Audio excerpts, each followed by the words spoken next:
अलैकुम वरहमतुल्लाहि वबरकातुहू।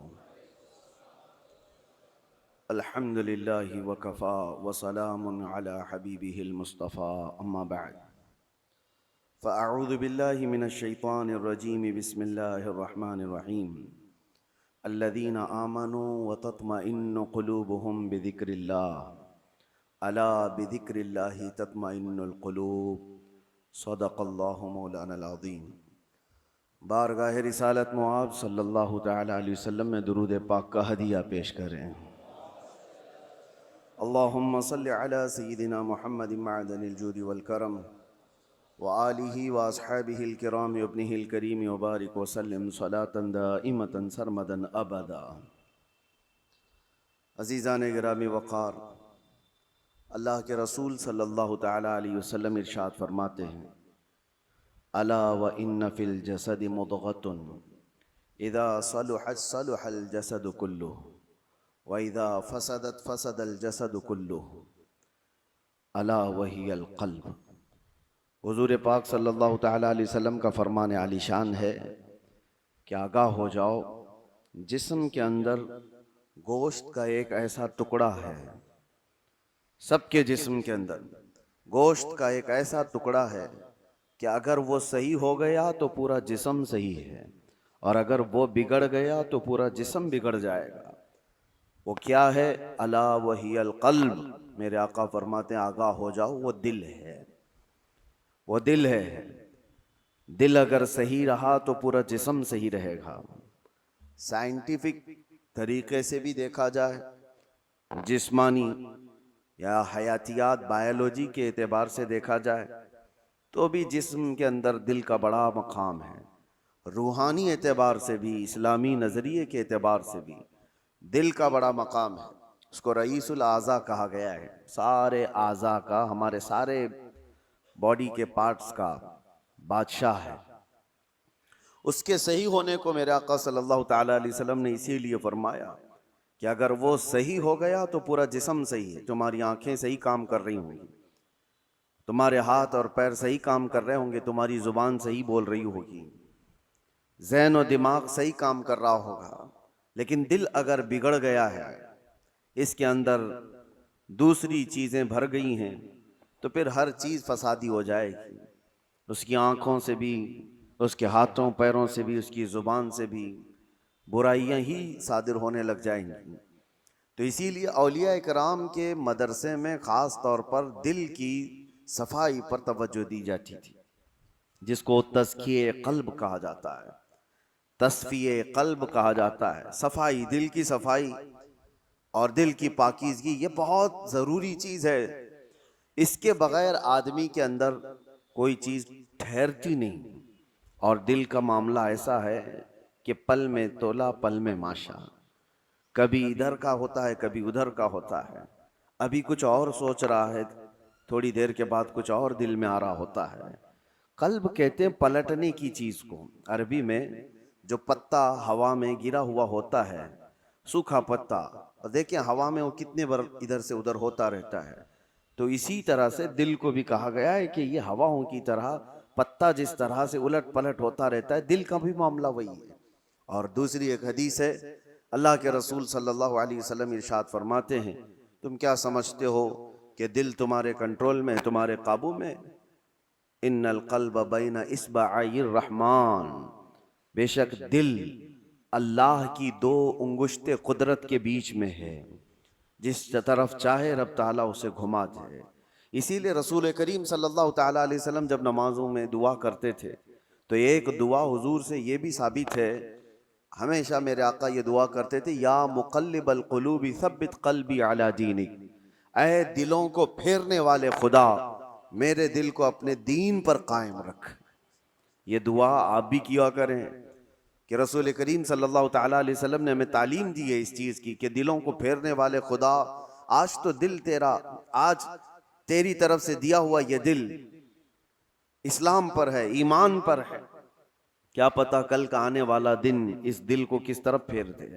आने वाले हादसात दिल के अंदर क्या चीज़ें फैला दें, क्या चीज़ें डाल दें। अच्छे अच्छे लोगों को बिगड़ते हुए देखा है। इसीलिए हमेशा इस बात की तरफ रहें कि अल्लाह तबारक व तआला हमारे दिल को अपनी दीन पर और अपनी इबादत पर कायम रखे। दूसरी चीज, ये कल्ब के मुतालिक कुरान ने क्या कहा, अल्लज़ीना आमनू व तत्मइन्नु कुलूबुहुम बिज़िक्रिल्लाह। हाँ, ये दिल का इत्मीनान कहाँ से है? आज पता है आपको, पूरे वर्ल्ड में, दुनिया में सबसे ज्यादा कॉमन चीज जो बीमारी है लोगों को, वो दिल की बेचैनी, दिल की घबराहट। अब उसको बायोलॉजी के एतबार से ब्लड प्रेशर कहा जाए, बीपी कहा जाए, कि खून का दौरान इसमें प्रेशर ज्यादा हो जाता है, ये सारा का सारा मामला दिल से ही तो है। उसको साइंसी नजरिए से देखने वाले लोग अलग अलग तरीके से समझते हैं कि दिल के अंदर चिकनाहट ज्यादा आ गई, खून में मोटापा आ गया है, ब्लड जो है वो थोड़ा सा थिक हो गया है, जिसकी वजह से दौरान खून कम हो गया और प्रेशर बढ़ता गया और बीपी आ गया, अटैक आ गया है, फला फला चीजें। इसको बायोलॉजी के एतबार से देखने वाले, लेकिन सूफिया इकराम फरमाते हैं जब जब गुनाह ज्यादा होते हैं दिल के ऊपर दौरा बढ़ जाता है, दिल की बेचैनी और घबराहट बढ़ जाती है। जब कभी दिल के अंदर बेचैनी और घबराहट हो तो सूफिया इकराम फरमाते हैं सबसे पहले तौबा करो, तौबा करो, अल्लाह करीम की बारगाह में अपने आंसू बहाओ, देखना दिल तुम्हारा हल्का हो जाएगा। और कुरान क्या कहता है? कुरान ये कहता है जो ईमान वाले लोग हैं उनके दिलों का इत्मीनान अल्लाह के जिक्र से होता है। अला बिज़िक्रिल्लाहि तत्मइन्नुल कुलूब, आगाह हो जाओ, अल्लाह के जिक्र से दिलों को सुकून मिलता है। और यहाँ हाल ये है कि जो ईमान वाले हैं वो महीनों हो जाता है अल्लाह का जिक्र नहीं करते, तो फिर दिल को उन्होंने बेचैन ही तो रखा है, दिल को ग़िज़ा नहीं दी है, दिल को ऐसी आवारा छोड़ रखा है। अरे मियाँ, जिस्म को सुबह से लेकर रात तक खाना न दो तो ये निढाल हो जाता है, चक्कर आने लग जाते हैं। अगर 2-3 दिन खाना ना दिया जाए तो जिस्म तो खत्म ही हो जाता है। तो जब जिस्म कमजोर होता है बगैर ग़िज़ा के, तो दिल भी कमजोर होता है बगैर ग़िज़ा के। और दिल की ग़िज़ा है अल्लाह का जिक्र। अल्लाह का जिक्र जब जब हो तो ये दिल को पावरफुल बनाता है, दिल के अंदर मजबूती आती है। 2 चीजें खास कर लें अपनी जिंदगी में, एक इस्तिग़फ़ार कसरत से, अस्तग़फ़िरुल्लाह रब्बी मिन कुल्ली ज़ंबि व अतूबु इलैह, बैठते उठते जिस वक्त भी हो इस्तिग़फ़ार कसरत से करो कि तौबा करना है। न जाने हमारी आंखें अभी क्या करके आई हैं, पता नहीं हमारे हाथों ने क्या कर दिया, हमारी जुबान ने क्या किया, दिन भर की खताएं ये बढ़ती बढ़ती चली जाती हैं। और एक हदीस ये भी है कि जब इंसान पैदा होता है ना तो उसका दिल बिल्कुल साफ शफाफ आईने की तरह होता है, साफ शफाफ होता है आईने की तरह। जब वो गुनाह करता है तो एक काला धब्बा उसके दिल पर लगा दिया जाता है, एक धब्बा। फिर दूसरा गुनाह करता है, दूसरा धब्बा, तीसरा गुनाह करता है, तीसरा धब्बा। तो ये धब्बे, ये दाग बढ़ते बढ़ते बढ़ते फिर पूरे दिल को काला कर देते हैं, पूरा दिल सियाह हो जाता है। और जब दिल काला हो जाए तो उसकी अलामतें ये बताई गई हैं कि मस्जिद में ज्यादा देर बैठने का मन नहीं करता, कुरान ज्यादा देर पढ़ने की तबीयत नहीं चाहती, जल्दी से कुरान बंद कर दो, जल्दी से मस्जिद से निकल कर भाग जाओ, नेकियों की तरफ उसकी रग़बत नहीं होती, जेब में पैसे होंगे लेकिन किसी को खैरात करने का दिल नहीं करता। तो ये दिल के काले होने की अलामात हैं, सियाह होने की अलामात है। ये एक्सरा मशीन से और सोनोग्राफी से मालूम होने वाली चीजें नहीं है, ये अल्लाह के नबी सल्लल्लाहु तआला अलैहि वसल्लम ने बयान फरमाया। अब उसके इलाज की तरफ हमें तवज्जो देनी है। आज दुनिया ने हमारे दिलों को अपने रंगीन गुनाहों से सियाह कर ही दिया है। देखें हम सुबह से शाम तक जिन कामों में मसरूफ हैं, अब आज सबसे ज्यादा हमारे पास कोई चीज मशगूल है तो वो हमारा टीवी स्क्रीन, मोबाइल स्क्रीन। न जाने वो किन किन चीजों को दिखाते हुए हमारी आंखों को खरीद जाते हैं, कंट्रोल भी नहीं रह पाता, इसीलिए दिल पर बोझ बढ़ता जा रहा है। जिसको आप टेंशन कहते हैं, जिसको आप लोग डिप्रेशन कह रहे हैं, ये सिर्फ हादसात का या फिर दुनियावी किसी खसारे का टेंशन नहीं है, ये दिल का सियाहपन दिमाग पर बोझ बना देता है। भारी हो जाती है तबीयत। कुछ लोगों को घरों में तबीयत नहीं लगती कि बैठने का भी मन नहीं कर रहा, खाने का भी मन नहीं कर रहा, किसी से बात करने का भी मन नहीं कर रहा। ये बहुत अपर लेवल पर आ गई चीज कि उसकी दिल की बेकरारी बहुत बढ़ गई है, घबराहट बहुत ज्यादा बढ़ गई है। इसीलिए हम सूफिया इकराम को देखते हैं, जब जब कभी किसी के दिल की बेचैनी बढ़ जाती, घबराहट बढ़ जाती, तो वो किसी अल्लाह वाले की बारगाह में चले जाते थे, सूफिया इकराम की बारगाह में चले जाते, आस्थानों पर चले जाते, अल्लाह का जिक्र करते, फिर वो अपने दिल की पाकीज़गी लेकर के वापस लौटते हैं। वजह क्या है? अब मैं इलाज की तरफ आता हूं कि दिल को पाक करना है तो क्या चीज चाहिए। कई इलाज है, उसमें सबसे पहला तो जिक्र इलाही।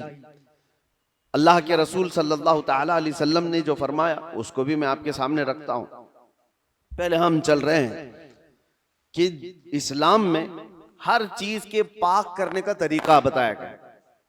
कपड़े पर अगर नजासत लग गई तो पाक करने का तरीका है। नजासत, पेशाब, पखाना, किसी भी चीज की गलाजत लगी हो तो उसको पाक करने धुलने का तरीका है। कपड़े को 3 बार धो और 3 बार निचोड़ो, अच्छे से सुखाओ, कपड़ा पाक हो जाए। बर्तन में नजासत लग जाए तो उसके पाक करने का तरीका है। अगर पानी की बाल्टी में कोई नजासत गिर गई, उसको पाक करने का भी तरीका है। फिक़ा में सबके कुएं में नजासत गिर गई, कुआं था उसमें चूहा गिर गया, बिल्ली गिर गई, बकरी, कुत्ता, जो भी जिस साइज का है उसके सबके मसले मौजूद हैं। कितने डोल पानी निकालने पर यह पानी पाक हो जाएगा।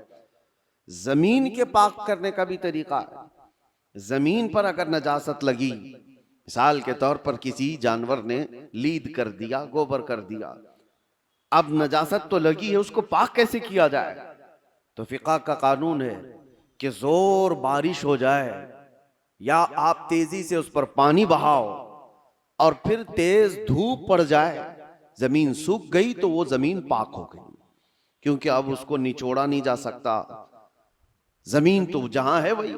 तो उसका कानून ये है कि तेज बारिश हो गई और तेज धूप पड़ गई, सूख गई जमीन, तो पाक हो गई। बारिश नहीं है तो तेज पानी मार दिया और उसके बाद धूप लगना जरूरी है, तेज धूप उसको लगी हो तो जमीन पाक हो गई। तो ये नजासतों से पाक करने के तरीके। अब आइए मैं आपको बताता हूं, दिल पर नजासत लगी हो, ये कैसे पाक किया जाए? गुनाहों के धब्बे लगे हों, इसमें न जाने लालच, गीबत, कीना, बुग़्ज़, अदावत, न जाने क्या क्या चीजें भर गई हों, ये नजासत पाक करने का तरीका क्या है? मौलाना जलालुद्दीन रूमी मसनवी शरीफ के मुसन्निफ फरमाते हैं, दिल को पाक करने का तरीका वैसी ही है जैसे जमीन को पाक करने का तरीका है। जमीन को पाक करने के लिए तेज बारिश का हो जाना और तेज धूप का पड़ जाना काफी होता है कि जमीन पाक हो जाती है। दिल को पाक करने के लिए जिक्र इलाही की बारिश होना चाहिए और किसी शेख कामिल की तेज निगाह पड़नी चाहिए, दिल पाक हो जाता है। जिक्र इलाही की बारिश हो तो पानी की तरह इसको धुल देता है और उसके बाद किसी शेख कामिल अल्लाह वाले की नजर उस पर पड़े तो फिर उसका दिल इसी तरह से सूख करके पाक हो जाता है जैसे जमीन पाक हो गई। आज हमारे लिए यही तो मसला है कि हम अपना वक्त अपने दिल की पाकीज़गी के लिए नहीं निकाल पाते, हमारे पास ये वक्त ही नहीं रह गया। हाँ, अगर जिस्म के अंदर कोई बीमारी आ गई तो फिर भागेंगे, दौड़ेंगे, डॉक्टर्स के पास इलाज कराएंगे। मेरे अजीजों, ये बेचैनी और बेकरारी, ये घबराहट का इलाज उनके पास भी नहीं। वो डॉक्टर्स ज्यादा से ज्यादा आपको नींद की गोलियां दे सकते हैं डिप्रेशन कम करने के लिए, स्ट्रेस कम करने के लिए। आप अच्छे से सो, घंटों सोते रहो, किसी को सुला देना ये डिप्रेशन का इलाज नहीं है। और कुछ तो डॉक्टर्स के पास जाकर डिप्रेशन का इलाज गोलियों से लेकर के आ गए और कुछ अपने हाथों इलाज करने के लिए सिगरेट पीने लग गए, अपने हाथों इलाज करने के लिए वो बीड़ी गुटखा खाने लग गए। उनको ये लगता है कि जैसे ही डिप्रेशन होगा, टेंशन होगा, सिगरेट फूंकूंगा तो टेंशन फ्री। उससे 2 कदम आगे बढ़कर कुछ लोग शराब की तरफ चले गए, उससे आगे कदम बढ़कर के चरस, अफयून, गांजा, इस पर चले गए। इन सब से पूछो तो एक ही जवाब देते हैं, टेंशन फ्री हो जाते हैं ये लेकर के।